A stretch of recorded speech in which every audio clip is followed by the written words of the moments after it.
y decía, no hable con el paciente. Después se corta el tiempo de la consulta a 15 minutos. Hay veces que trabajo con 15 minutos y yo digo, esto es inhumano.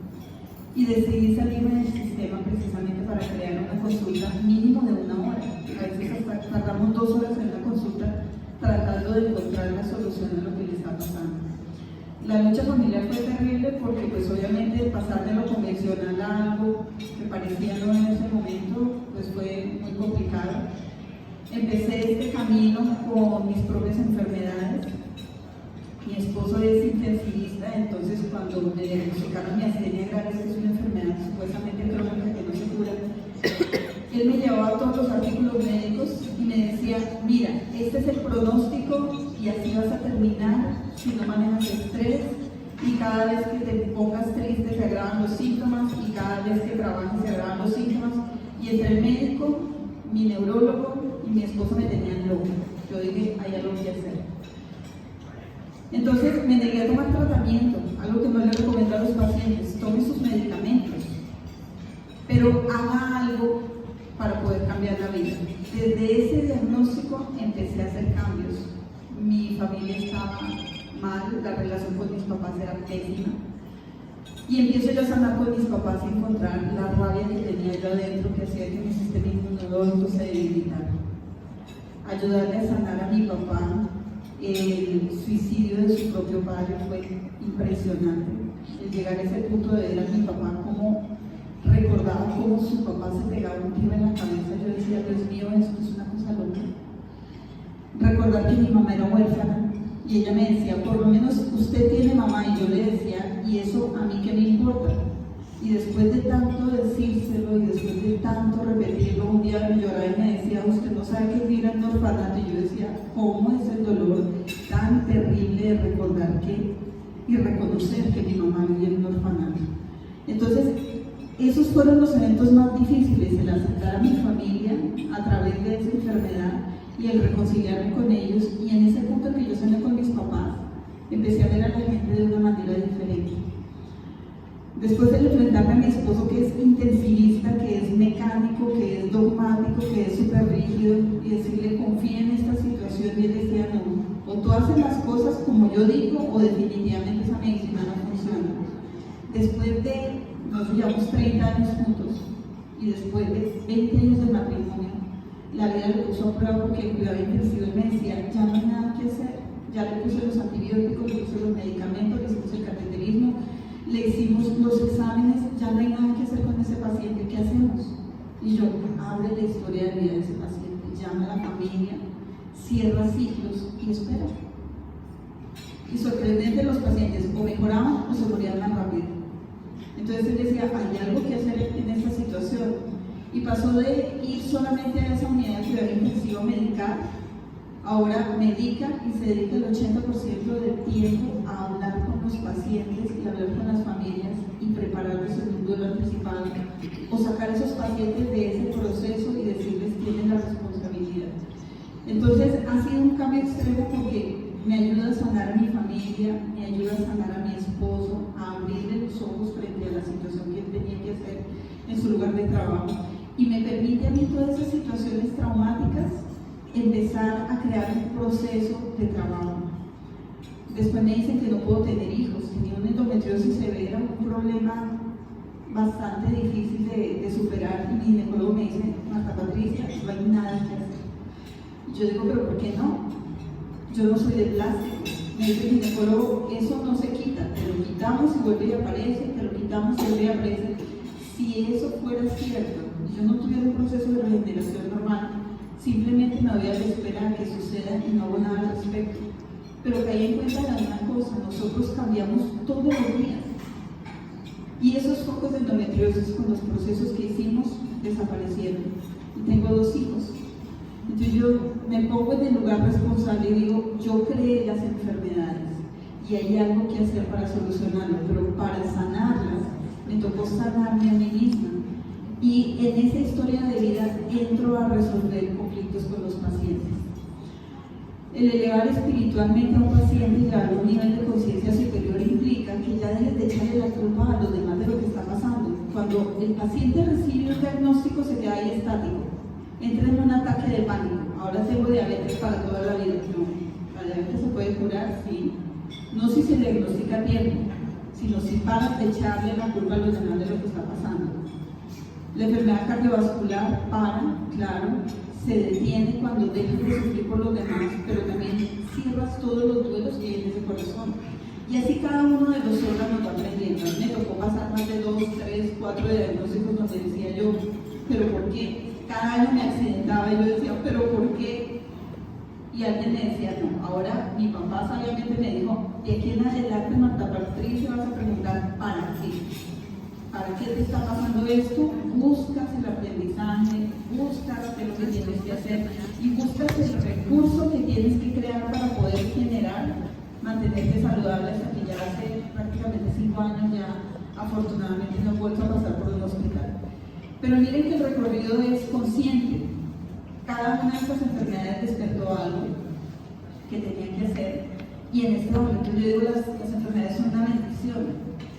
Porque cuando alguien te da una noticia de esas, como dice el doctor, si no tomo responsabilidad de mi salud, yo como paciente, pues obviamente le dejo mi vida en las manos de una persona que no me conoce y que simplemente me ve a través de los exámenes.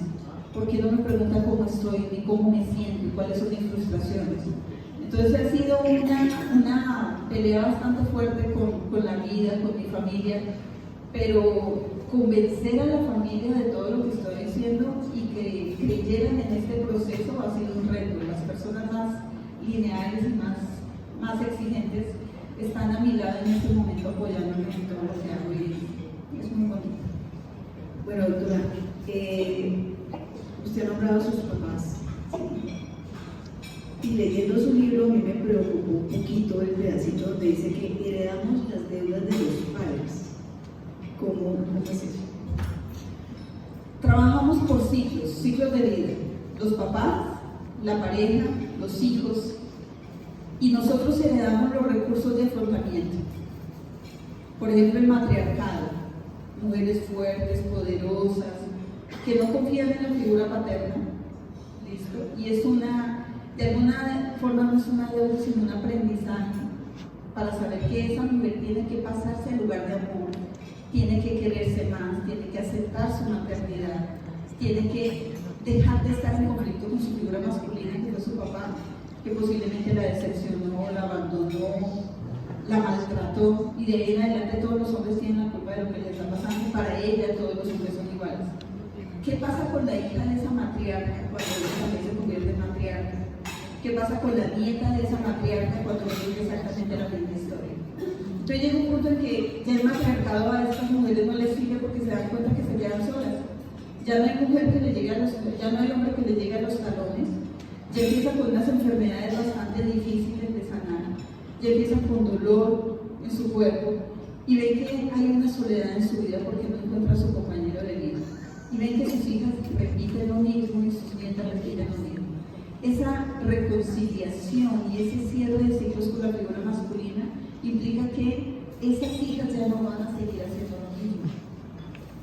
En el momento en que yo recupero la confianza en mi papá o que mi hija recupere la confianza en su padre, pero también en su esposo y en sus hijos varones. Entonces, el cerrar ciclos antes de morir implica poner la vida en orden para que mis hijos tomen las decisiones correctas y hagan su propia vida. Si yo no lo hago antes de morir, ellos dicen, listo, ahora nosotros qué le damos: una casa, un carro, una finca, rabia, rencor, cáncer, infidelidad, violencia, maltrato, porque eso es un fenómeno epigenético. Acuérdense que la epigenética es esa información que se pasa de generación en generación a través de un código genético. Entonces se cambian, se pasan esos recursos de afrontamiento, pero cuando se hacen conscientes y se sanan y sabemos de dónde viene esa información, la posibilidad de no hacerlo es muy alta. Nosotros copiamos y pegamos como si fuéramos computadores.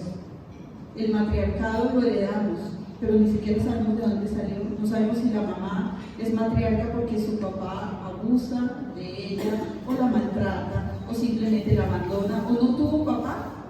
Y entonces simplemente en ese punto le toca a ella agarrearse por el tetero desde que tiene 1 año. Y en la siguiente generación dice, yo soy matriarca. pero tú tienes papá y no lo valoras.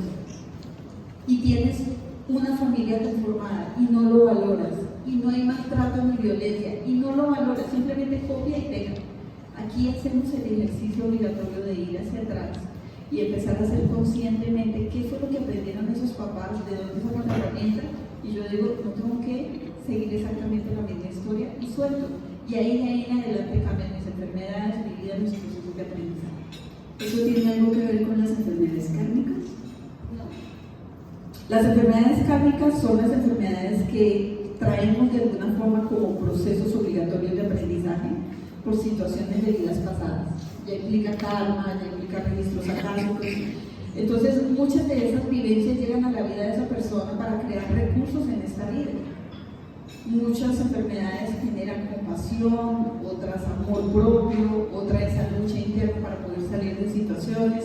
Entonces, esas enfermedades son las que llevan información de vidas anteriores, pero cuando vamos a una vida pasada y sanamos el proceso, la posibilidad de que esa enfermedad kármica mejore. Es el aprendizaje del alma que usted se Es el aprendizaje del alma. ¿Qué recursos utiliza usted, doctor, en su consulta para poder explorar ese tema del karma? Bueno, nosotros utilizamos un proceso que se llama Soulfulness. Soulfulness es conciencia en el alma. Lo primero que tenemos que hacer es mirar qué nos corresponde vivir en esta vida. Cuando tú abres los ojos en ese momento de nacimiento, ves a tus papás y tú dices, chango, yo me equivoqué horrible. O sea, ¿cómo voy a llegar a esta familia tan disfuncional? Y toda la vida diciendo, pero ¿por qué, pero por qué, pero por qué? Esa mirada de esa vida, de esa familia en esta vida es lo que debe que pendiente en la anterior. Hay mucha relación en lo que estás viviendo ahorita y en lo que estás repitiendo de lo no concluido anteriormente. Entonces lo primero que hacemos es mirar los recursos de esta vida. ¿Qué estás aprendiendo a través de tus papás? ¿Y qué retos tienes en cambiar tu historia para no seguir exactamente replicando la misma historia? Es ahí cuando vemos la necesidad de crear recursos, de crear reconciliación con los papás. Ya no hacemos proceso de perdón, en algún momento hablamos sobre el perdón, porque cuando perdonamos simplemente replicamos la misma historia. Entonces, lo primero es hacer un proceso consciente de las habilidades, los recursos y el músculo espiritual que tenemos en este momento de esta vida. Cuando ya cerramos ciclos y ponemos pilares y podemos mejorar esas emociones y ese control emocional, ya nos vamos a una vida anterior para mirar qué fue lo que quedó pendiente a través de ese proceso de Soulfulness. Soulfulness es un estado alterado de conciencia que nos permite ver, sentir y vivir lo que hemos vivido o en la infancia o en vidas anteriores. Yo lo hago con una compañía espiritual, es un proceso angelical, porque cada uno tiene su guardián de esa alma que tiene que ir tranquila, que tiene que ir acompañada, que tiene que recibir información. Entonces le pedimos a ese ángel que elija esa situación que esa persona tiene que sanar. No es tanto por voluntad, sino con conciencia. Permítele ver a esta persona las situaciones que no ha sanado en sus vidas anteriores. Y obviamente nos encontramos con cosas extraordinarias, porque a veces uno piensa, no, lo van a llevar a una vida donde, mejor dicho, fue la peor persona del mundo. No, esa persona ha tenido vidas buenas, pero tiene que recordar que es bueno. O esa persona tuvo situaciones difíciles y tiene que recordar que la superó. Entonces simplemente lo llevan, hacemos un proceso de conciencia, sanamos esa vida, recogemos esa información que tenemos allí de esa parte del alma que se quedó pegada a esas emociones y regresamos y hacemos un cambio de vida. Pero lo primero que tenemos que hacer es trabajar en pilares y trabajar en esta vida para poder cerrar los ciclos.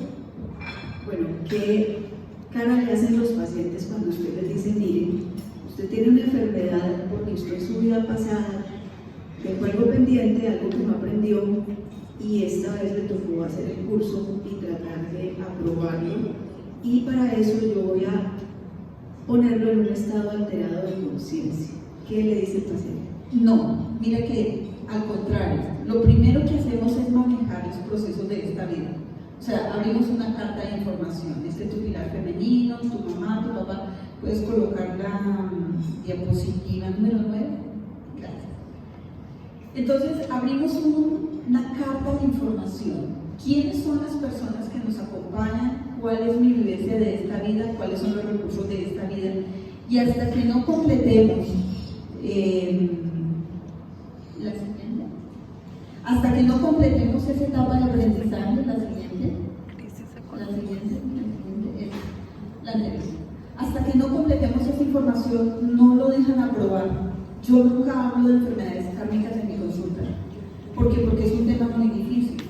La prioridad es esta, pero a veces simplemente decimos, vamos a sanar ese evento traumático de esa infancia difícil, vamos a pasar por una serie de situaciones para sanar esos papás que fueron abandonados, sufrieron maltrato, violencia, y el ángel dice, no, te llevamos a una vida anterior y simplemente empiezas a ver cosas que dices, pero no soy yo, esta no es mi casa, pero porque estoy viendo esto y digo, miércoles, estamos en un lugar y en un contexto, porque antes de eso tienes que ver eso. Claro, el choque es como, ¿qué pasa en ese momento? ¿No? ¿Quién soy yo? Tú eres un alma que está haciendo un proceso humano, eres un ser espiritual en un contexto humano, y obviamente ella entiende y comprende que no es solamente una vida, sino varias vidas.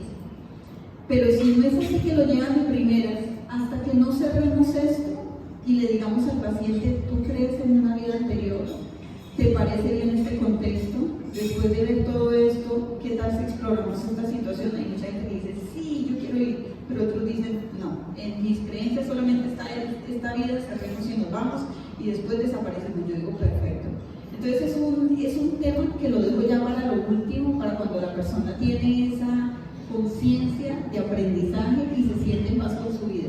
Hay muchas creencias religiosas, obviamente, que no permiten entrar en este tema, entonces ser muy cuidadosos en el contexto religioso, en las creencias del paciente y en los miedos del paciente, porque cuando hablamos de almas creemos que simplemente son los espíritus que andan en los cementerios, ¿no? Y en los hospitales, pero todos somos almas.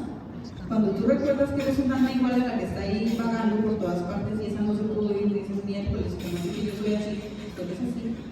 Pero lo ves en ese contexto ya cuando te llevan a esa situación y te muestran todo tu proceso de aprendizaje. ¿Cómo abordar el tema de los padres si los padres ya murieron? ¿Cómo se manejan esas situaciones? Bueno, el proceso se hace con los papás, pero los papás no tienen que estar presentes. Lo que nosotros trabajamos es biografía. ¿Para qué trabajamos biografía? Para ser conscientes del aprendizaje que tenemos atrás. Pero muchas veces trabajamos biografía y entonces hablamos de, claro, mis papás fueron maltratados, violentados, y entonces yo qué culpa tengo. A ellos les pegaron y yo qué culpa tengo, ¿por qué me pegaron a mí? Y me quedo en esa situación y no tuvieron amor, pero porque el otro no me dio amor a mí. Y seguimos pegados exactamente en el mismo contexto. Trabajamos con la imagen de los papás. En el proceso de Soulfulness es obligatorio ir a la infancia de los papás y sanar ese niño que está allí. Y hacer entender a esa alma que sus papás no tienen la culpa de lo que les pasó. Porque esto simplemente es una situación generacional que se vive y se repite de manera inconsciente hasta que esta persona que está en la consulta es la llamada para romper esta cadena. Por ejemplo, los procesos de violencia sexual son muy lindos trabajarlos con Soulfulness porque llegan con una herida diciendo estas mujeres, a mí fue la única que me pasó y el otro tuvo la culpa de lo que me pasó y mi mamá no me cuidó y mi papá no me defendió y entonces estoy vulnerable. Pero cuando llegamos a Soulfulness y vemos que la madre también ha sido violentada sexualmente y que fue su propio padre que lo hizo, pero este padre también le hicieron lo mismo y entras en una determinada cantidad de constantes que te dan paz y dices, listo, simplemente es un evento que me abre los ojos a algo que tengo que sanar para que mis hijos no sigan sufriendo de esta situación. No es un evento casual, es simplemente un evento que se repite de generación en generación hasta que aprendes a sanar tus procesos que vienen heredados de ese contexto generacional. Entonces, cualquier situación se puede sanar a través de este proceso y es simplemente ir a ver a los papás, sanarlos, llenarlos de recursos y cuando yo los lleno de recursos en esa infancia, adivinen quién recibe los recursos también. Yo. Porque ese mismo proceso se da cuando no se trata de la víctima O sea, el proceso es igual. El proceso es igual. ¿Me pones la diapositiva número 9, por favor? Ya no hay víctimas y victimarios en este proceso, porque nosotros trabajamos sobre un nivel de conciencia superior. 8. Entonces, ¿qué pasa? Generalmente muchas personas llegan en este nivel más bajo, que es el emocional. En el emocional hay ira, rabia, rencor, dolor, violencia, sufrimiento, y a estas personas se les dice, bueno, perdona, y el otro dice, yo no perdono. El otro violó, el otro robó, el otro mató, o el otro es en contra mía. Y eso lleva enfermedades, lleva dolor, lleva cadenas generacionales. Muchas familias están aquí. Imagínense un chico de 18 años que está licorado, peleando en la calle con otro, saca un arma, le dispara a otra persona y el otro le dispara al otro y se arma la balacera más terrible. Y llegan a urgencias y los chicos se mueren. ¿Quién tiene la culpa de la situación? El médico. Doctor, usted lo dejó morir. Sí. O sea, ¿cómo así que lo dejó morir? Su hijo estaba borracho disparándole a otras personas. Sí, pero usted tiene la culpa de lo que le pasó. A ver, eso es el nivel emocional. Le mandan al hospital, el hospital dice, listo, ¿se atendió a tiempo? Sí, pero ese paciente no llegó a tiempo, debía llegar más o menos 15 años antes para haber hablado con esa familia y decirles, póngale límites a este muchacho, pero no llegaron. Era responsabilidad de los papás. La familia va a hacer un duelo no resuelto porque el otro mató a su hijo, sí, pero ¿qué hacía su hijo a las 2 de la mañana tirando bala por todas partes? Entonces, muchas personas se quedan toda la vida en este emocional, pero por cultura, por creencias, le decimos a la gente, vamos al nivel mental. Ahora, perdona al otro por lo que te hizo, pero el concepto de perdón tiene dos extremos, la víctima y el victimario. La víctima tiene que perdonar al victimario. Y lo peor, el victimario acepta la culpa sobre la situación. Pero entonces ahí, ¿quién queda enfermo? ¿Los dos? Es como cuando una mujer tiene infidelidad con su esposo y dice, doctora, yo lo perdoné, y adivine qué, repitió. Y lo vuelve a perdonar y adivine qué, repitió. ¿Por qué no se separa? Sepárese, pero antes de separarse, mire la infidelidad de su papá y mire la infidelidad de la familia de su esposo, y se encuentran los dos exactamente en una situación de cambio y de transición para que se liberen de esa situación que viene familiar. Pero no perdones a tu esposo cuando simplemente le viene a recordar que tienes algo que solucionar con tu papá y punto. Entonces, en ese nivel mental hay una víctima y un victimario, pero nadie se hace responsable de la situación. Perdona y su vida no cambia. Esta mujer se vuelve histérica tratando de buscarle todos los mensajes y las evidencias de que su esposo le va a seguir siendo infiel. O sea, no hay paz. Pero nos subimos al nivel espiritual. En el nivel espiritual, cada situación que pasa en tu vida es absolutamente necesaria para tu aprendizaje. Segundo, cada persona que llega a tu vida es necesaria para hacer ese aprendizaje. Y tercero, las cosas pasan como tienen que pasar. Punto. No hay nada que cambiar allí. Ahora, empieza a vivir con esa información, haciéndote responsable que todo lo que pasa en la vida es perfecto. Pero doctora, es que me robaron. Ajá, ¿qué aprendiste de esta situación? Doctora, pero es que me abandonaron. ¿Qué tienes que aprender en esta situación? Entonces, en este nivel espiritual, la gente se cura de las enfermedades, la gente se sana espiritualmente, pero la gente arregla su vida, sus problemas, sus deudas, económicamente, su armonía familiar, porque ya en ese momento ya quitamos este dedo del juicio y simplemente decimos, soy yo el que está creando esta vida con esta situación. Y ahí es cuando la vida cambia, porque tienes el poder de cambiarla y eres responsable de tu vida. Entonces, en este proceso, nosotros trabajamos en el máximo nivel de conciencia, responsabilidad. Entonces ya simplemente las cosas cambian. Bueno, yo veo aquí, no sé hasta dónde hay elementos de constelaciones familiares y de nueva medicina germánica. ¿Usted ha visto alguna consistencia entre el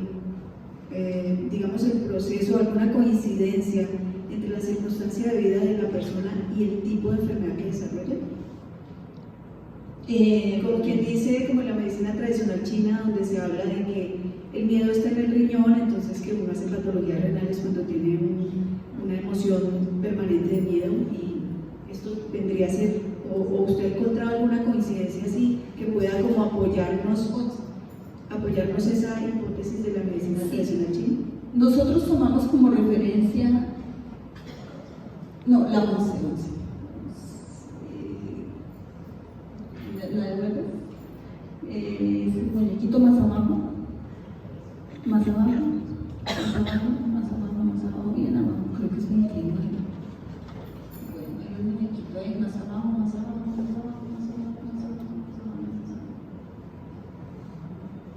Ahí, listo. Esto lo tomamos como una referencia, es de psiconeuroinmunología, es de, digamos que medicina germánica trabaja sobre traumas emocionales, porque en medicina germánica se habla de trauma emocional sin recursos de afrontamiento, pero lo que creamos en el paciente son mapas mentales, más como de medicina emocional. Esto es simplemente una referencia, porque en el momento en que vamos un poquito más adentro de los aprendizajes del alma, muchas cosas cambian.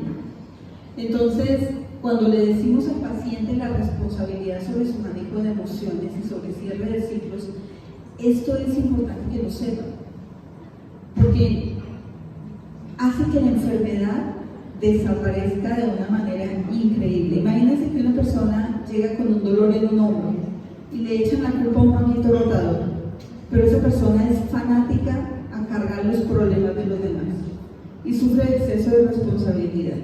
Y como no puede decir que no va para una fibromialgia, porque la que tiene fibromialgia no puede decir que no, es una persona complaciente con todo el mundo. Cuando esta persona lo sabe y empieza a hacer cambios y empieza a poner límites a través de los papás y dice, no, esto es tu responsabilidad, el dolor mejora. Así haya un manguito rotador, automáticamente. Si esa persona tiene miedos en la zona lumbar, pero aprende a poner límites y confía en ella misma, así tengo una hernia discal, deja de doler. Porque el problema no es lo físico. El problema es la emoción que carga, que hace que ese dolor, cada vez que pase por esa situación, se agudice y desequilibre la vida del paciente. ¿Qué pasa cuando empezamos a cambiar todos estos contextos y trabajamos sobre las preocupaciones diarias, sobre el estrés, sobre la comunicación, sobre las situaciones de aprendizaje con la figura paterna, sobre los límites que necesita el sistema inmune en las enfermedades autoinmunes? Todas las enfermedades cambian y en el pronóstico es increíble. Imagínense que cuando nosotros hacemos esto y tenemos, por ejemplo, un cáncer en determinada parte del cuerpo, lo primero que hacemos es ponerle pilares para que su sistema inmune diga, ya paro de crecer con ese cáncer.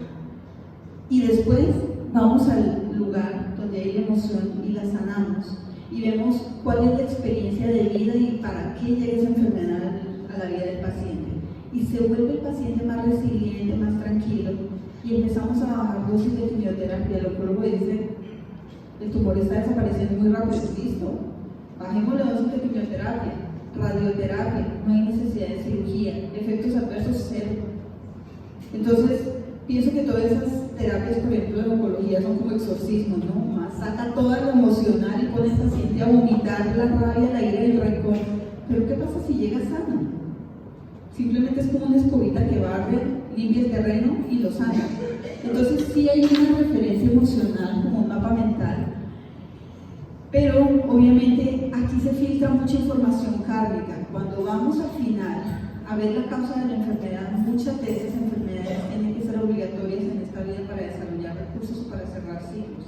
Igual se hace exactamente lo mismo, los mismos procesos de pilares, el ir a esa vida, sanar esa situación y mirar qué respuesta tiene, o para morir en paz o simplemente para salir de ese ciclo. Pero se diferencia mucho porque a veces esto se sale del contexto, ¿no? Depende de la guía que tengamos en ese proceso.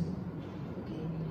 ¿Cuál ha sido la reacción de otros profesionales de la salud cuando usted hace un abordaje de este tipo? Bueno, difícil porque yo llevo casi 15 años en este proceso y aunque, por ejemplo, la psiconeuroinmunología, donde está basado todo esto, ya lleva 50 años, muchos médicos dicen, no, este paciente es de palo, si se rompe no hay nada que hacer. pero lo demuestra el estrés, lo demuestra como un trauma emocional. Si es agudo y se sana, es estimulante, pero si ese trauma no sana, es inmunosupresor. O sea, ya tenemos todas las evidencias. A pesar de las evidencias, el entrar en un contexto científico es súper complicado. ¿Cómo entramos en este momento? Por ejemplo, el cuidado paliativo nos encuentra a través de espiritualidad, para poder sanar todo esto y ayudarle al paciente, porque el cientificismo está acabando con los pacientes, y los pacientes también contribuyen muchas veces a esto. Le dicen tienes hipertensión y lo primero es ir a internet y buscar qué es hipertensión, qué es una presión intravascular, qué es una presión intracapilar, qué es un antihipertensivo, pero no se dan cuenta que no tienen que saber nada de eso. Ojalá no supieran nada de eso. Váyanse a lo emocional y tomen responsabilidad. Entonces, no ha sido fácil cuando estamos llenos de científicos que dicen que el paciente no va a mejorar, y ese es el reto más fácil, más difícil para los pacientes. Su propio médico diciéndole que simplemente se acostumbre, viva con la enfermedad, viva con el dolor. Muchos médicos dicen, usted tiene que aprender a vivir con dolor. Doctor, usted no sufre dolor. Ojalá no sufriera de dolor, doctor. Entonces, en ese momento cuando un médico se enferma es cuando dice miércoles, esto sí duele y no es justo que yo convenza a los pacientes de esta situación tan terrible, tan difícil de vivir, porque no es justo. Yo creo que al doctor le ha tocado también organizar muchas mentes de los pacientes cuando dicen doctor y estoy resignado. No se resigne, o sea, hasta el último momento luche por cambiar esta historia, porque es un reto para usted, porque es parte de su aprendizaje. Entonces ha sido bastante complicado. Yo creo que hace como unos 2 o 3 años apenas, y eso saliendo del país a mostrar mi trabajo, ya es cuando aquí en Colombia he podido entrar, como dicen por ahí, primero nadie es profeta en su tierra, le toca a uno salir y después llegar con evidencia, y ahí sí dicen, bueno, listo, ya creemos un poquito más. O sea, más receptividad fuera que acá. Sí. ¿Hay pacientes que se han negado a este abordaje? Sí, claro, hay pacientes que son mentales. Y llegan y dicen, yo sé que mi cardiólogo me dice, yo sé que mi neurólogo me dice, pero creería que es un 1% de los pacientes. En cuidado intensivo, yo trabajé muchos años en cuidado intensivo y era lindo porque llegaban los médicos, los pacientes y los familiares y decían, doctora, usted se toma 1 hora de tiempo en explicarnos todo esto y ya entendemos lo que le pasa al paciente y ya sabemos lo que vamos a hacer con él, y firmábamos duelos anticipados y hacíamos todo el proceso, y decían, es súper interesante ver un contexto totalmente diferente, porque llega el médico y te dice, mira, le estamos haciendo una resonancia y entonces este va a ser el efecto secundario del medicamento y del medio de contraste y bla, bla, y el paciente está crítico pero estable. Entonces quedaban como, ¿qué es crítico y qué es estable? ¿Se va a morir, doctor? ¿Quién sabe? Entonces, difícil. Entonces nos tomábamos media hora con cada paciente, 1 hora con cada paciente, hacer trabajo espiritual, y llega ese momento donde le puedes cambiar la vida en ese momento al paciente. Pero también había pacientes que tenían familias muy difíciles, la familia que llega con ira, con rabia, con rencor en el emocional, y dicen, es que usted tiene la culpa de lo que le está pasando. Por Dios, llegó su paciente ayer, yo apenas si lo conozco, pero ustedes lo conocen 70 años, ustedes saben cómo es este paciente y cuál es su proceso de aprendizaje. Entonces decían, si le pasa algo es su culpa, demandaban, y queda como una barrera de no hay nada que hacer, respetémosles su proceso y esperemos cómo les enseña la vida, porque pues obviamente ellos tienen que tener un control de la situación, porque tienen tantas cosas que resolver con ese paciente que no aceptan que ellos tengan que hacer cambios, sino es el médico que tiene que resolver esas deudas pendientes. Entonces, claro, y obviamente, sobre todo en esos pacientes críticos donde la familia se pelea hasta por un grano de arroz, ya uno dice escasamente lo físico y esperemos la evolución de la enfermedad. Más enferma la familia que el paciente. Más enferma la familia del paciente, eso. Doctor Julián, sí, tengo una pregunta. Trabajando mucho con adultos mayores, uno encuentra esa dificultad en la aceptación de los cambios propios de la vejez y la proximidad de la muerte. Entonces uno ve esas dificultades que tienen con ese envejecimiento, con la lentitud del caminar, con los problemas de audición, de visión y esa proximidad de la muerte, ¿cómo enfrenta un tipo de situaciones y por qué tanta dificultad en algunas personas? La vejez y la muerte es el resultado de lo que esa persona hizo durante toda su vida. Una persona que vivió feliz, cerrando ciclos, se sintió orgullosa hasta de las cosas más increíbles que hizo en esta vida y tiene dignidad, no llega a esa situación de discapacidad. O sea, una persona que al final de su vida está con problemas de oído, con problemas de marcha, con incontinencia urinaria, con Alzheimer, implica que tuvo tantas situaciones difíciles que en este momento no puede contar. Pelean en ese final de la muerte porque saber que tienen cosas pendientes por solucionar y que ya el tiempo les corre es algo increíble para ellos. Porque ellos dicen, yo no me puedo morir, tengo mi nieta de 3 años. Y uno dice, pero ¿por qué tienes una nieta de 3 años si tú tienes 80? Porque es que yo abandoné a mi hija y entonces mi hija abandonó a mi hija y entonces yo ahorita estoy reparando y tengo tanta culpa que yo me tengo que ser responsable y ni vivo en paz ni voy a morir en paz. Y se apegan y hacen esas piernas así en esos edemas impresionantes tratando como de ser como el árbol que se agarra la vida. Pero cuando les recordamos a estos pacientes, mira, lo que hiciste con tus hijos fue lo mejor que pudiste haber hecho porque fuiste el mejor papá del mundo para la infancia que te tocó vivir. Y ellos van a su infancia y sanan con sus papás. Yo me acuerdo que alguna vez hice un proceso de un duelo con una abuelita de 95 años y ella decía, yo todos los días de mi vida lloro a mi mamá cuando ella se muere cuando tengo 5 años. Y es una mamá adicta a proteger a sus hijos y dice, yo me puedo morir dejando todo este reguero de hijos con problemas. Y sana con la mamá y se muere en paz. Entonces, volver a la infancia en esos abuelitos, hacer que reconozcan su infancia, los recursos que recibieron de sus papás, que sanen con sus papás, que se despidan de sus papás, que hagan los duelos de todo lo que ha pasado en su vida, que se vean buenos. En ese momento, este paciente mejora sus síntomas, o sea, no se va a curar, pero por lo menos mejora esa depresión, puede dormir más tranquilo, puede soltar a sus nietos, vive por él en sus últimos años, no vive dependiendo de su familia emocionalmente. Entonces es en ese momento cuando todo le podemos hacer un mejor camino para ese regreso al cielo. Entonces por eso es importante tener en cuenta siempre esos pilares, femenino, masculino, ese papá y esa mamá, como ese caldo de cultivo que tenemos en esa adultez, siempre sanar su infancia y sanar su vida. Bueno, tengo una pregunta para el doctor Julián, yo me quedé con la curiosidad. Cuando el cardiólogo le preguntó por su parte espiritual, emocional, estrés, etc., ¿qué abordaje hizo él con usted o qué alternativas buscó usted para solucionar ese tipo de situación? Bueno, pienso que lo que trató de hacer fue hacer un enfoque mucho más desde la parte mental y afectiva como parte de la carga de la enfermedad y sobre todo del dolor crónico.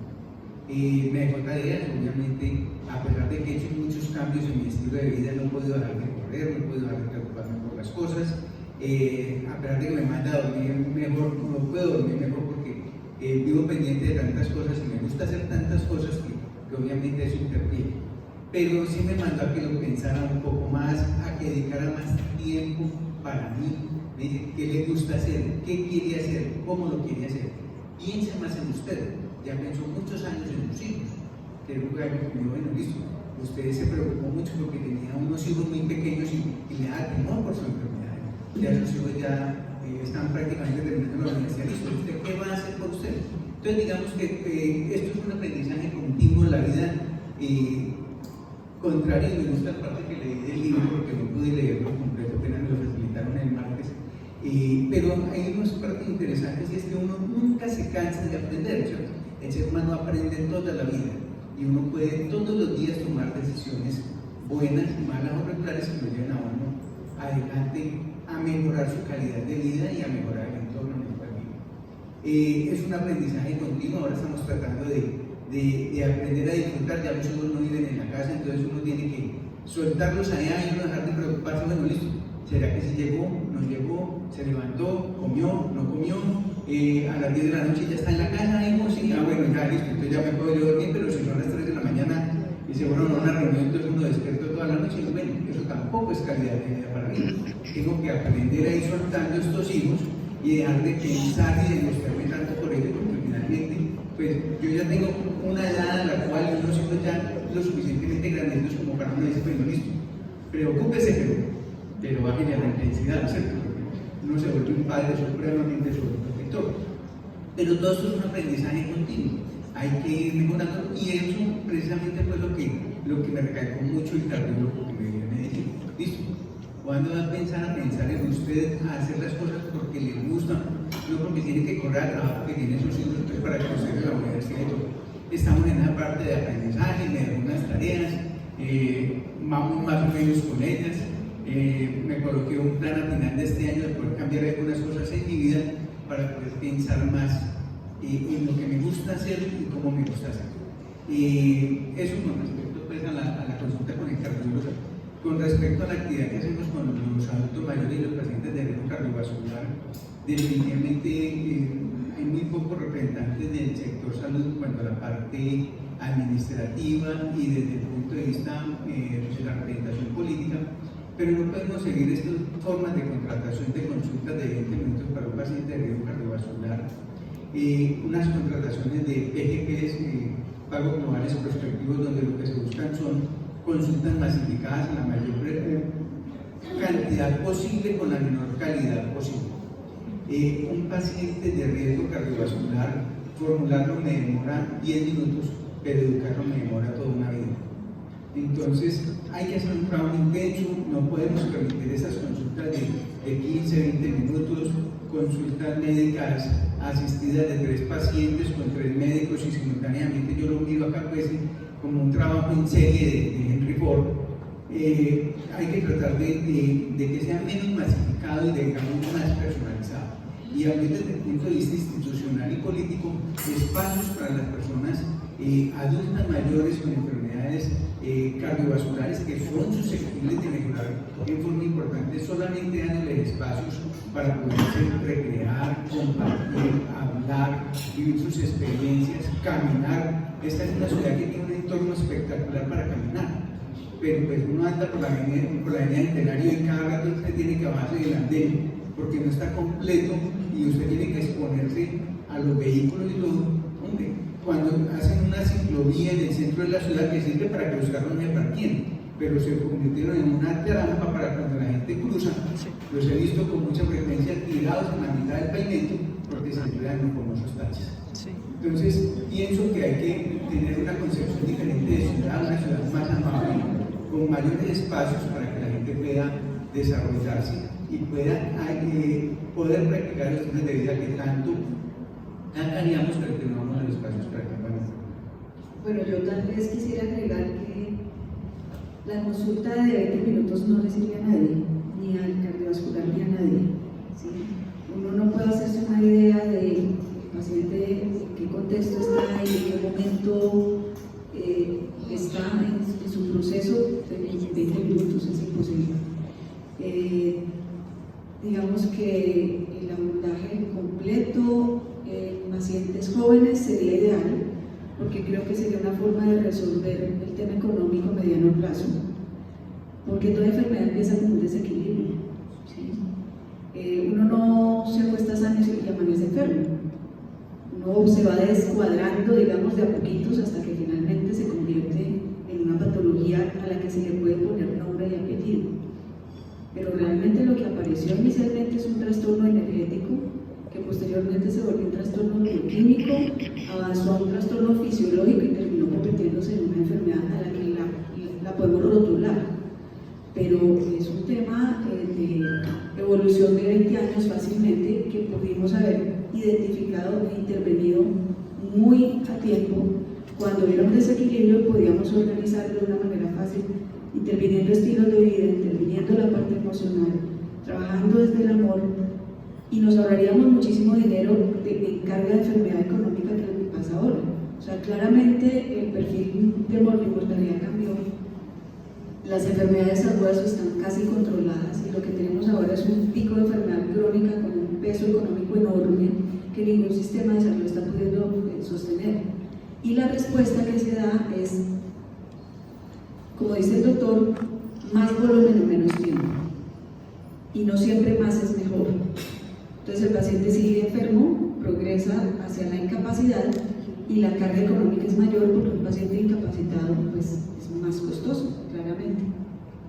De manera que si podemos abogar por un enfoque preventivo, predictivo, realmente temprano, porque el chiste no es identificar la enfermedad cuando está empezando, el chiste es empezar a identificar los desequilibrios cuando aparecen, antes de que realmente aparezca algo que se pueda ver en un laboratorio clínico. Porque cuando tenemos un paciente crónicamente angustiado, sometido a un estrés, yo les quiero contar un poquito una experiencia que tuve estando en la parte administrativa. Yo era la coordinadora médica de una EPS y a mí me llegaba toda la presión por las quejas de los usuarios. En algún momento teníamos un contrato con una clínica de aquí en la ciudad y las quejas se dispararon de una manera brutal. Todos estábamos pues un poquito asombrados porque, si bien es cierto, siempre hay un porcentaje de quejas. En este caso era un pico que se salía de toda la estadística. Hicimos las intervenciones usuales, las conversaciones con la IPS, con muy buena voluntad ellos trataron pues como de modular el asunto, manejar las esperas, los tiempos, las filas, etc. Pero no mejoraba absolutamente nada. De hecho, empezó a empeorar más. En algún momento yo me senté a pensar, bueno, hablemos con la gente. Entonces empezamos a hablar con los pacientes, después con los funcionarios. El uno culpaba al otro y el otro al uno. Es que los pacientes muy groseros llegan a la defensiva, nos ofenden, nos maltratan, nos atropellan. Y del lado de allá es que no nos miran, no nos hacen caso, nos tratan muy mal, son reactivos, son groseros con nosotros. Uno llega con dolor y no lo atienden, no lo miran a la cara, etc. Algo está pasando y no encontramos la salida. Un poquito retomando lo que la doctora decía al principio de la charla, uno no puede dar de lo que no tiene. Entonces a mí se me ocurrió devolverme a ver y explorar qué estaba pasando con los funcionarios de esa clínica a nivel ya más interno, más de su vida.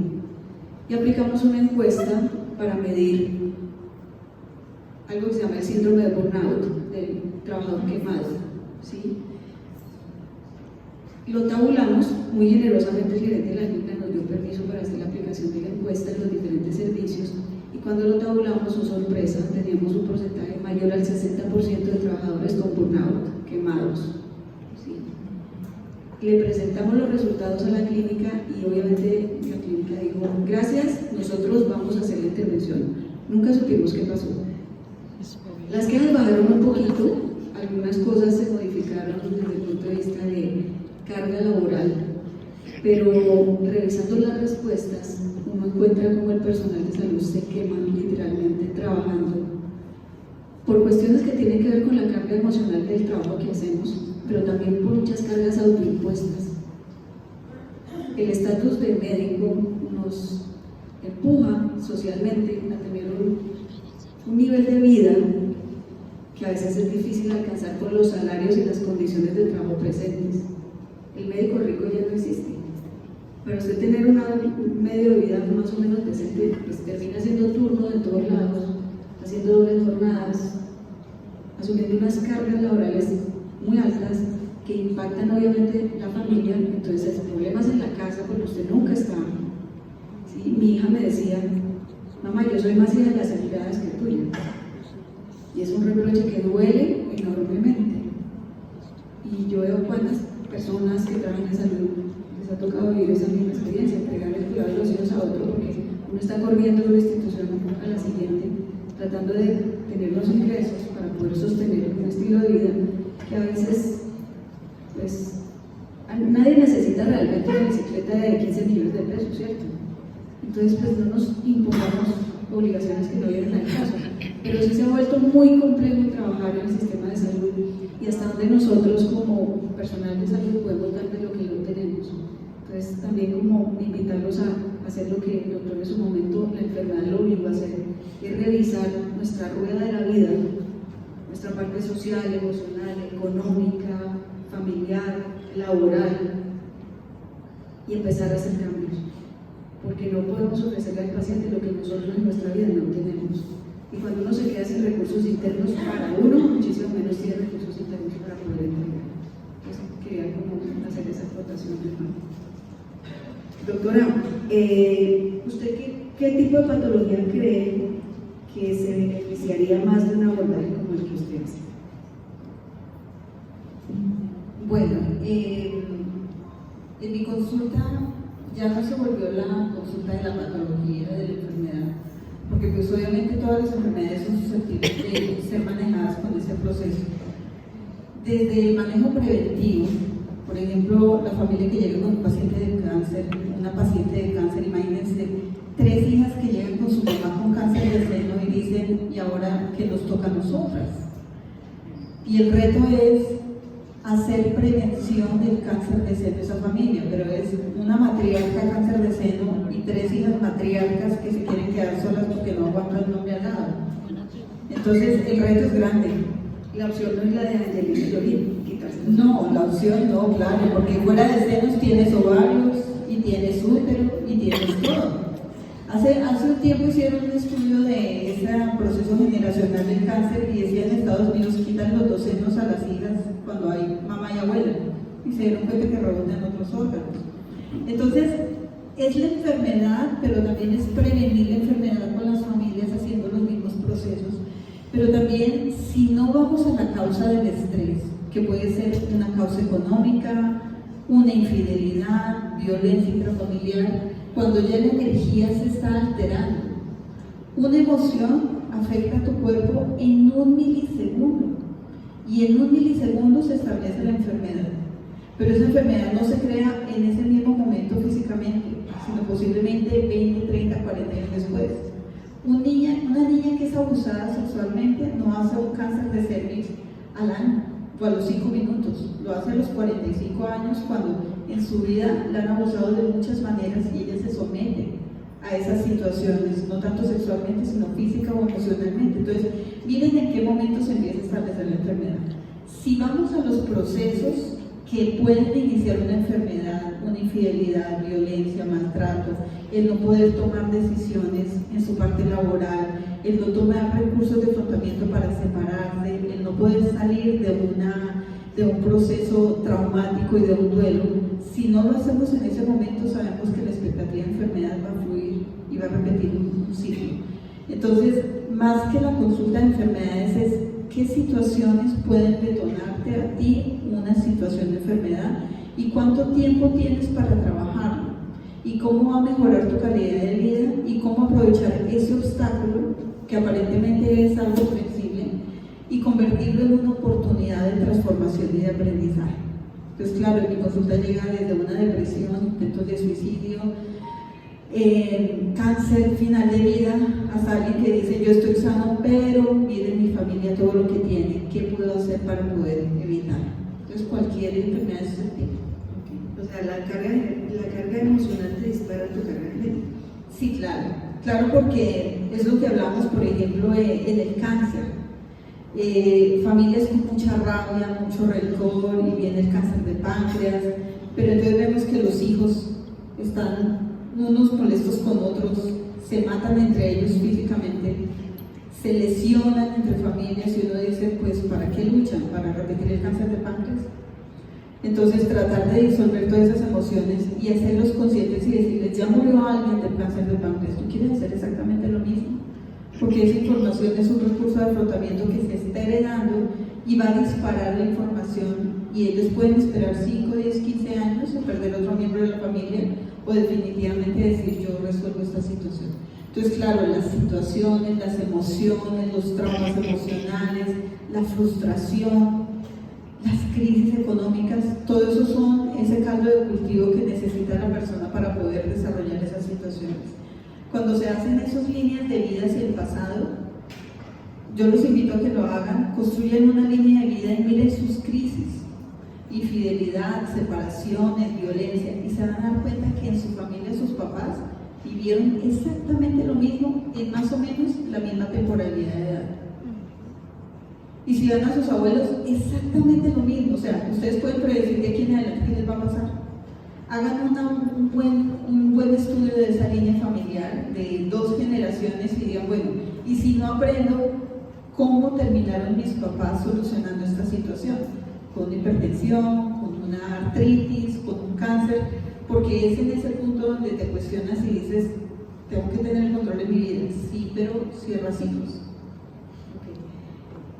Nosotros tenemos un gimnasio emocional que se creó básicamente porque los pacientes mejoraban hasta cierto punto, pero si no se resolvía la otra parte, pues no terminaban de estar bien. Y utilizamos recursos como el mindfulness, como la meditación oriental tradicional o la meditación pues, de diferentes corrientes. ¿Qué opinan ustedes de recursos como ese para manejar estrés, carga emocional, etc.? Definitivamente sí, o sea, uno encuentra que la parte emocional tiene una carga muy importante en la enfermedad del paciente, y sobre todo, no tanto en la enfermedad, sino en la forma en que asume la enfermedad. ¿Sí? No es lo mismo yo asumir una enfermedad con el sentimiento de derrota, que yo asumir esa enfermedad desde un punto de vista más abierto a las diferentes posibilidades que se me puedan dar. Entonces, ese enfoque emocional es supremamente importante. Digamos que yo nunca lo he visto así, pero recapitulando un poquito acerca de la vida, uno encuentra que listo, uno es producto no es producto del azar, no es producto de las decisiones, ¿cierto? Y es producto de las acciones que tomamos o de las acciones que no tomamos. Entonces, finalmente, uno necesita ese abordaje desde el punto de vista emocional, porque a veces son todas esas cargas que tenemos lo que nos impide seguir adelante, ¿cierto? Se queda uno pegado en cosas de la vida, en rencores, en rabias, en resentimientos, y le echamos la culpa todos los días atrás. Pero ¿qué hacemos nosotros para cambiar? Y resulta que encontrar ese camino solos es a veces prácticamente imposible. Uno necesita a alguien que lo oriente, que lo lleve, que lo guíe, que le dé la posibilidad de encontrar como ese camino que lo lleve a superar una cantidad de dificultades del pasado que lo estancan, que lo dejan ahí quieto, que lo dejan, como les decía ahora, somos producto de las acciones, pero también de aquellas acciones y decisiones que nos tomamos. Y necesitamos quien nos oriente y quien nos lleve hacia él. Entonces ese es un recurso que es supremamente, no solamente válido, sino supremamente importante, que es lo que pienso que algunas corrientes de la medicina han estado tratando de abordar y de ir llevando adelante. Bueno, yo tuve la experiencia de mindfulness en España en un congreso de cuidado paliativo y fue bastante curioso porque el terapeuta nos decía, siéntate de la manera más incómoda y vamos a meditar. Entonces, claro, una señora se pone su pierna debajo de su otra pierna y tenía una hebilla que cogía, que punzaba su muslo en ese momento y ella se corría y decía, posiblemente esta es la sensación más incómoda que yo puedo sentir. Entonces nos mete en un trance y nos dice, la vida es bella, tú respiras y respiras, si ves blanco y respiras y te vas desapegando de todos los problemas y cierras los ojos y te vas. Entonces, claro, esta pobre señora, yo sentía que así, y yo decía, debe ser bastante incómodo cerrar los ojos con tantos problemas que tiene en la vida. Entonces ella al final levanta la mano y dice, no pude meditar, la hebilla se clavaba en mi muslo. Entonces el terapeuta dice, ahí está, tienes que olvidarte que la hebilla está ahí. Entonces yo levanto la mano y le digo, ¿y si le hace una úlcera? Si le pedimos que se olvide que la hebilla está allí y le abre un hueco en su piel, y ella sigue con esa hebilla metida y le hace una úlcera y se infecta y seguimos pretendiendo que todo es perfecto. Entonces, para mí, la mejor meditación es la de ojos abiertos. Cuando nosotros meditamos hace muchos años, es porque sabíamos que cerrando los ojos nos conectábamos a un Dios que no es el Señor que saca el cohete y nos juzga y nos dice, si tú no haces esto, tú eres pecador, y entonces no. Para muchas culturas, como los hindúes y para otros seres ascendidos, ellos confiaban en que Dios era una energía que todo lo construye y que habían seres que te ayudaban a generar tus cosechas, tu vida, y que tu norma y tu conciencia te permitían hacer las cosas bien. En ellos la meditación funcionaba, porque sabían quién estaba arriba y quién los guiaba en esa meditación. Pero ahora nosotros cerramos los ojos y decimos, Dios mío, tengo que conectarme a Dios. No, o sea, no te tienes que conectar a nadie. Estás con Dios todo el tiempo, estás en Dios todo el tiempo. Es que tengo que buscar respuestas. No, la respuesta está cuando abres los ojos y ves que tu esposo es tu espejo, tu hijo es tu espejo, tu pareja es tu espejo, tus papás son tu misión de vida. El compañero que no te gusta es tu espejo, y en lugar de cambiarlo a él, te tienes que cambiar tú. Cuando ya abrimos los ojos y vemos todos los cambios que tenemos que hacer y los recursos que tenemos que tomar, ahí sí cerramos los ojos más como para agradecer y conectarnos a esa toma de recursos, siendo conscientes de lo que estamos aprendiendo. Eso es lo que yo les enseño a mis pacientes, porque el riesgo en este momento de cerrar los ojos sin saber lo que estamos buscando es tremendo. En la meditación del silencio, inténtenla. Eso es una cosa impresionante. Uno dice, medita en el silencio y aparece la cuenta bancaria, cero. Medita en el silencio y el hijo por allá timbrando, mamá, medita en el silencio, y le emplea el servicio, me voy y renuncio. Y uno dice, ¿cómo vamos a meditar en el silencio y tiene tantos problemas? Resuelve los problemas, toma decisiones, y ahí sí, cuando tengas paz con todo, dices, ni tengo necesidad de meditar porque mi vida es tranquila. Entonces hay que mirar las corrientes, hay que mirar cómo ese terapeuta las guía, pero ojalá que ese terapeuta que las guíe los meta más en conciencia, o sea, ojo, pilas, abra los ojos y haga cambios, tome decisiones, y ahí sí, relájese, respire y descanse, pero no descanse. El estrés es altamente positivo. Si la paciente o el paciente no se estresa para hacer cambios, se queda allí. Pero tiene que haber un freno al estrés, resuelvo y calmo, porque si no nos estresamos en un punto de toma de decisiones, pues obviamente con meditación nos vamos a estresar peor. Creo yo, desde mi punto de vista que lo vi, me parece un poco curiosa esa situación. Bueno, mindfulness básicamente lo que hace es centrar la atención en el presente. ¿Por qué? Porque nosotros vivimos o muy en el pasado o muy en el futuro. Cuando vivimos en el pasado, vivimos en arrepentimiento y a veces se culpan por cosas que ya no podemos arreglar. Y cuando vivimos hacia adelante, pensando en el futuro, entonces vivimos en ansiedad. ¿Qué va a pasar? ¿Será que sí? ¿Será que esto? ¿Será que va a salir? ¿Será que no va a salir? Y nos perdemos de realmente vivir, porque el vivir es ahora. No fue ayer ni es mañana, es ya. Y se nos olvida vivir en el presente.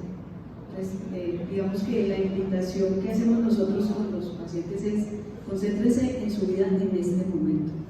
No viva atrás, no viva adelante. Vive en el ahora, porque eso le permite tomar mejores decisiones. Cuando uno está tomando decisiones pensando en lo que puede pasar o en lo que ya me pasó, realmente toma decisiones que no son las más aceptadas. Entonces, digamos que lo usamos como herramienta en ese sentido. El tema emocional es un tema que deberían a uno enseñárselo en el colegio, ¿sí? Tristemente uno aprende por lo que ve en su casa, por los patrones que trae, o dándose contra las paredes, y realmente eso se aprende a través del dolor, no a través del amor. ¿Cómo ve usted el poder integrar dentro de un pensum académico conocimientos como los que usted practica? Estoy hablando de los estudiantes de medicina del primer semestre. Ok. Yo implementé esto en un colegio, empecé desde más atrás. Empezamos con niños de 12, 13 años, 14 años, creando conciencia en la historia de sus papás y en lo que ellos traían, y haciendo que amaran a sus papás a pesar de todos los errores que decían ellos que tenían sus papás.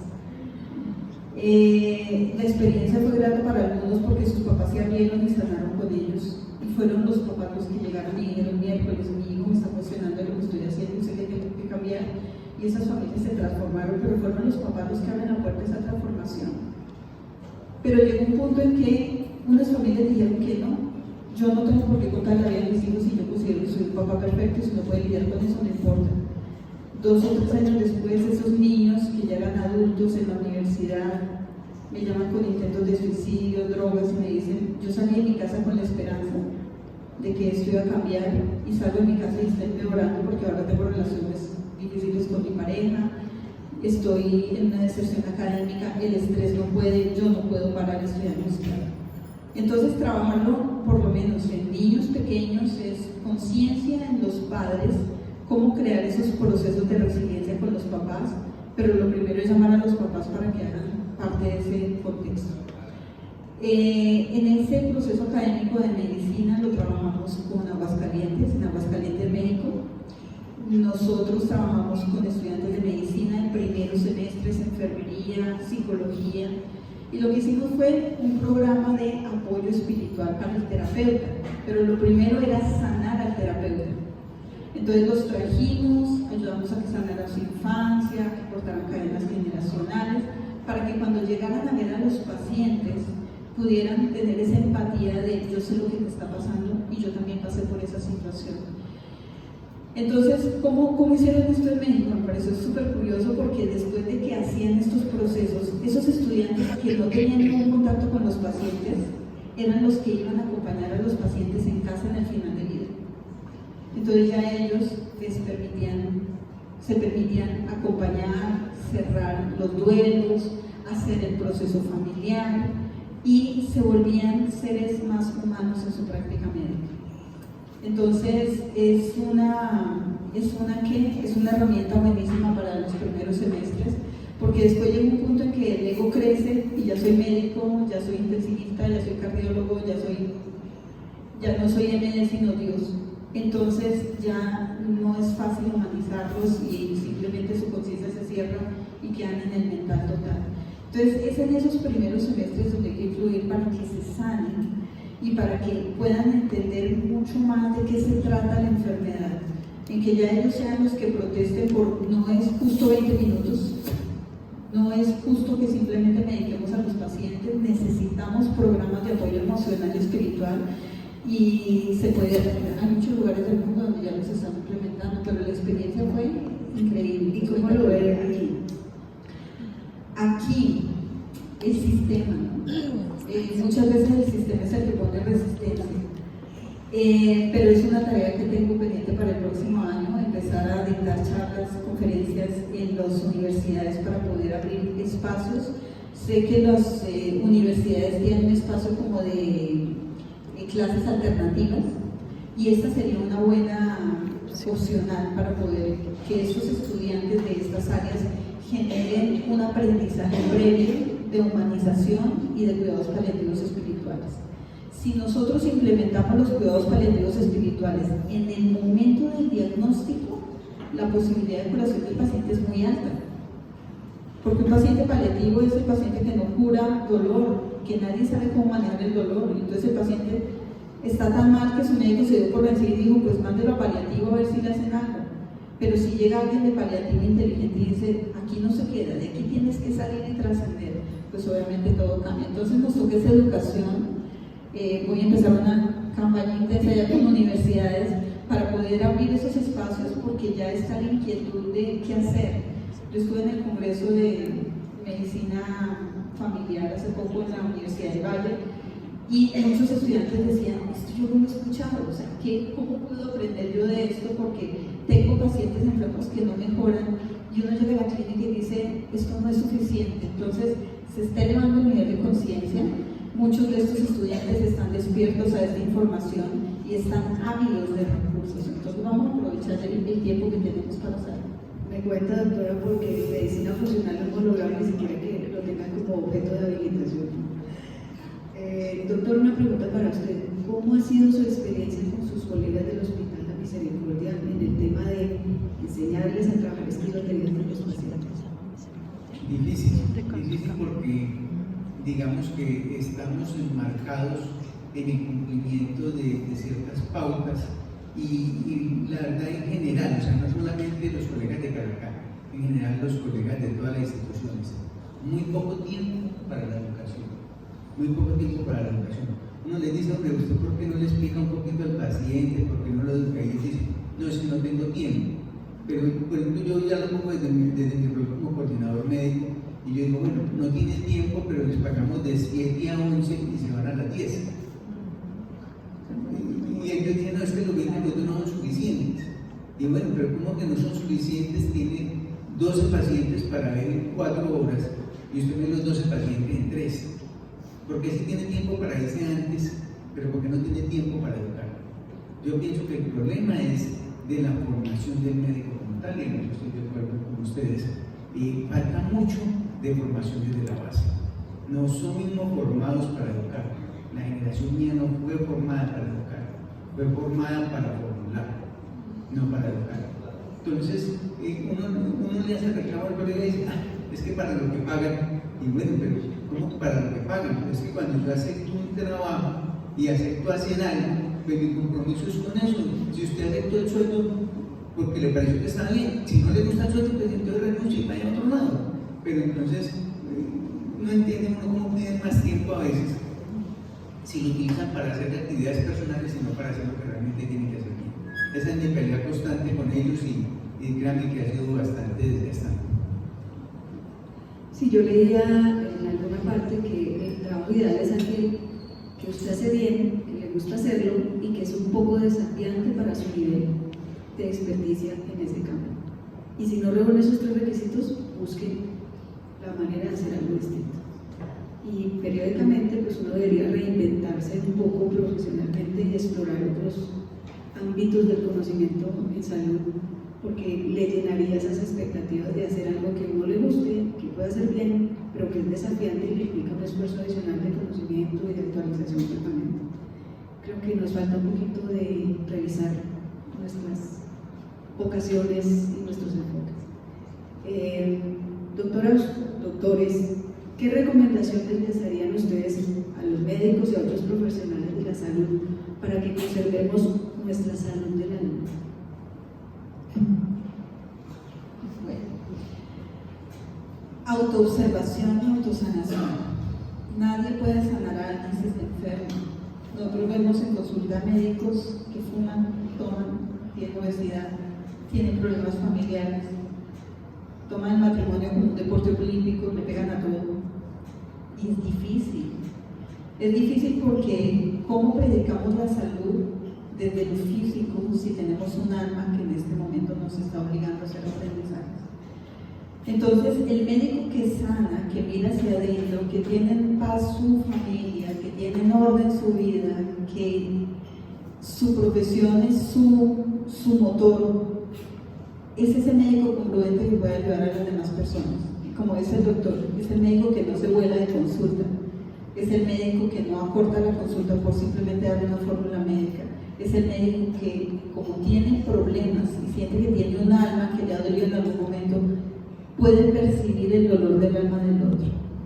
Entonces debemos humanizarnos, pero para humanizarnos es cierra tus ciclos de vida, sana, resuelve tus ciclos, mantén tu vida en orden, prepárate a morir, acepta este camino de aprendizaje como un alma que está simplemente haciendo un camino que en algún momento va a cerrar esta etapa de vida. A los profesionales de la salud nos falta mucho ese aprendizaje sobre la muerte, porque no hacemos nuestros propios duelos y nos hacemos ese trabajo encarnizado de amarrar a los pacientes hasta con su propia riesgo y quebrando esa voluntad que el paciente dice déjame morir y uno dice no hay más cosas que hacer. El paciente aprende a veces más rápido que uno. Entonces, en el momento en que sanamos, nos volvemos más conscientes y podemos hacer de esta etapa de aprendizaje algo muy positivo. Quitémosle miedo a las enfermedades simplemente son parte de la vida. O nos enseñan a vivir intensamente y a morir de manera tranquila, armónica y amorosa, o definitivamente puede ser un punto de miedo que genera toda una repercusión en todos nuestros ámbitos de vida. Entonces, la recomendación más grande es sana tu alma, sana tu vida, mantén tu vida en orden, controla tus emociones, sana tus emociones. Yo siempre he resumido todo esto en una frase muy corta. Yo tengo que educar con el ejemplo, porque yo no puedo dar de lo que no soy. Si yo no educo con el ejemplo, yo no puedo esperar nada del otro. Si yo no soy capaz de hacer cambios en mi vida ¿cómo puedo tratar de que el otro haga cambios en su vida? Entonces siempre, y eso lo he aplicado con mi familia, con mis hijos, con mis pacientes, yo tengo que ser el ejemplo. Si yo no soy el ejemplo, no soy una persona creíble. ¿Cómo puedo ser creíble si yo no practico lo que tanto debo? ¿Correcto? Y lo mismo, pienso que hay que trabajar mucho desde la parte esta de la educación del médico como tal, y de todos los profesionales, porque es que esto no es solamente el médico, ¿verdad? Esto se volvió una pandemia en todos los ámbitos profesionales. La gente quiere ganar dinero, pero solamente a costa de hacer las cosas como sean, por donde sean y a costo que sea. Entonces ese es simplemente un llamado, no generalicemos solamente